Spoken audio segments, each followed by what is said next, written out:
ايه رأيكم في طبق الكشري الحلو الجميل ده؟ روعة، هيعجبكم بجد. لو جربتوا طريقتنا في الكشري هتعجبكم. وتعالوا نشوف عملنا طبق الكشري الحلو الجميل ده ازاي. يلا بينا.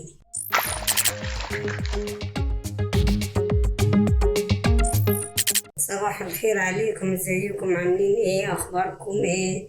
يا رب تكونوا بخير. احنا النهارده هنعمل مع بعض الكشري، هيعجبكم خالص في طريقتنا في الكشري، وحلوه خالص وسهله ومش متعبه خالص. تعالوا نشوف مع بعض ونعملوها ازاي والطريقه ازاي. احنا جبنا الحله، حطينا فيها كميه زيت كتيره علشان هنحمر اول حاجه البصل. ليه؟ علشان ناخد الزيت نستخدمه في باقي الكشري. هنروح نحط الزيت على النار، بعدين نحط عليه البصل بعد ما يتحمر وهنوريهم لكم من غير اي حاجه، لا هنحط نشي ولا هنحط ملح ولا اي حاجه. هو البصل والزيت وبس. بس لازم نخلي الزيت يغلي تماما. من ما نحمر البصل هنكون عملت صلصة الطماطم. هنحط فص ثوم، هنفصص كم فص كده واعملهم بالهراسة ونحطهم يحمروا، وبعد كده ونكون عاملة دول على الخلاط ونسيبهم يستويوا مع بعض. دلوقتي أنا هنعمل الصلصة بتاعت الكشري. أنا جبت الزيت من نفس الزيت اللي عملت بيه البصل، فرمت الثوم. نخلي الزيت يسخن كويس ونحط الثوم نحمره، بعد كده أحط خلاط الطماطم. احنا عملنا الطماطم وبعد ما يستويوا هنوريهم. عملنا البصل اهو زي ما انت شايفه بيقرمش اهو كده. خلصنا البصل، لازم يبقى محمص قوي كده اهو، مش هيبقى مر معاكي ولا اي حاجه، عشان يكون مقرمش معاكي زي التعبان. حمرنا التومه زي ما انتوا شايفين كده، هنحط عليها شفشف الطماطم. انا سلقت الحمص، سلقته بالميه وكنت نقعاه مدة ساعة الأول، وحطيت له حتة ملح عشان ناخد الشوربة احنا نشربها يعني. أنا هعمل دقة التوم، هعصر عليها ليمونتين، وخدت شوية توم من نفس التوم اللي أنا عملت منه الطشة ني. هنعصر عليه الليمون وهنحط عليه المية ويبقى دقة التوم. عملنا دقة التوم، لسه هنعمل دقة الشطة. زي ما انت شايفة شوية توم على شوية على ليمونتين ومعلقة خل وشوية شطة، شوية كمون، شوية فلفل أسود عشان تبقى ريحتها حلوة. يعني يدوب حبة كده على طرف المعلقة يعني من كل حاجة كده عشان تبقى ريحتها حلوة كده. دي احنا خلصنا دقة التوم، هنعمل دقة الشطة عشان نخلص على طول بسرعة. خلصنا دقة التوم، وشوف حطيتهم في العلبة بتاعت الايس كريم. احنا مش بنرميهم، نشطفهم ونشيلهم. هنحط التوابل على الصلصة: شطة، ملح، فلفل اسود، كمون، كزبرة ناشفة. هنروح نحطهم عشان تبقى ريحتهم حلوة. ومكعب مرقة، هنحط مكعب المرقة بالخضار. انا جبت الطاسة هنحط فيها زيت برضك من نفس الزيت اللي انا عاملة فيه البصل. بهذا الوضع تحطيها ونحط عليهم الشطة الحمراء المطحونة بودر، شطة حراقة خالص ما تحملش تمسكين، واللي عايز يحط اللي براحته يعني. هنقلبهم على النار تقلبتين كده، ونروح حط عليهم كبشة من نفس الصلصة بتاعت الطماطم وشوية مية وبس، تبقى هي الصلصة بتاعت الشطة.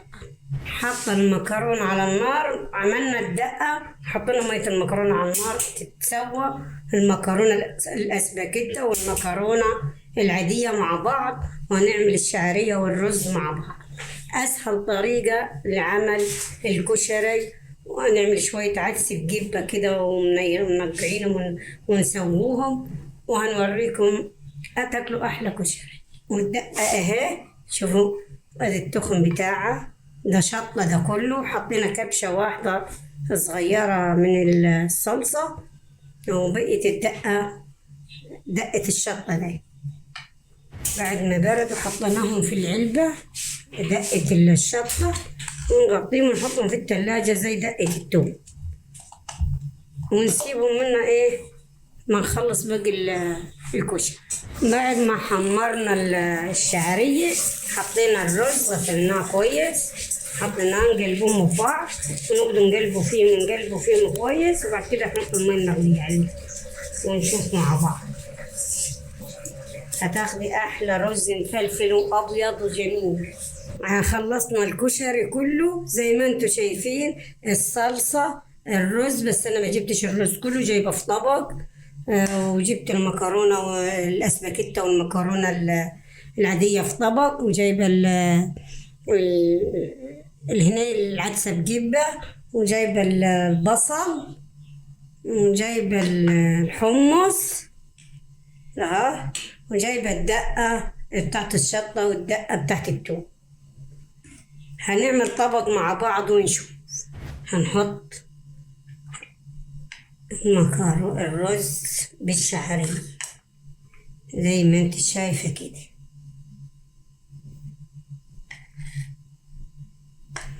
ونحط المكرونة عليه، المكرونة الأسباجيتا والمكرونة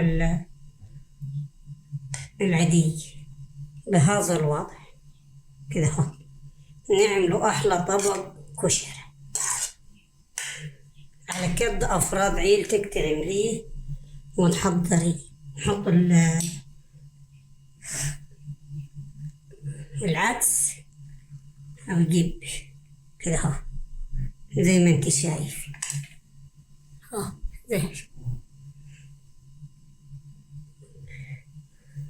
ونحط الصلصة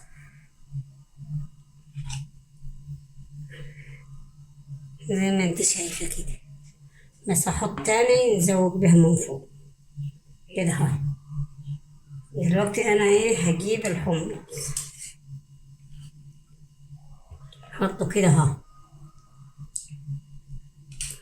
والشوربة بتاعتهم ناخد نشربها جنبيهم حلوة خالص، ناكل بيها عيش.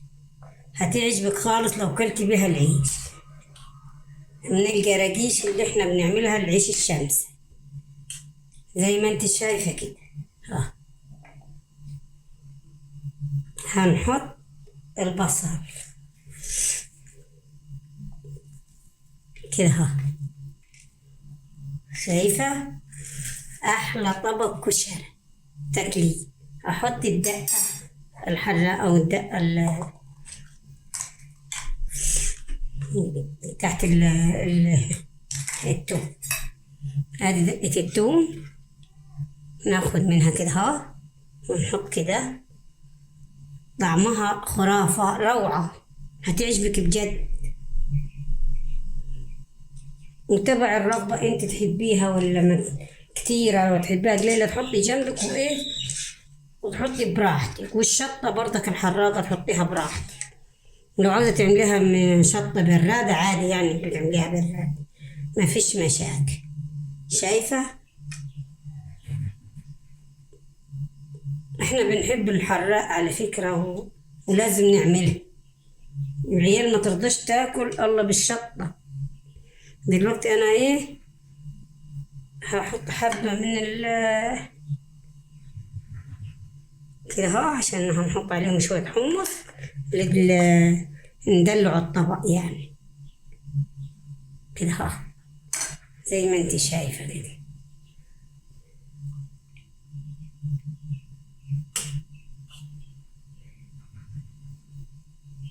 ايه رأيكم في طبق الكشري اللي انا عملته؟ جميل خالص روعة، هيعجبكم الجد. ايه رأيكم في طبق الكشري الحلو الجميل ده؟ يا ريت يا جماعة اللي يعجب الفيديو بتاعنا يعمل لنا لايك وشير واشتراك، ونشوفكم على خير بإذن الله.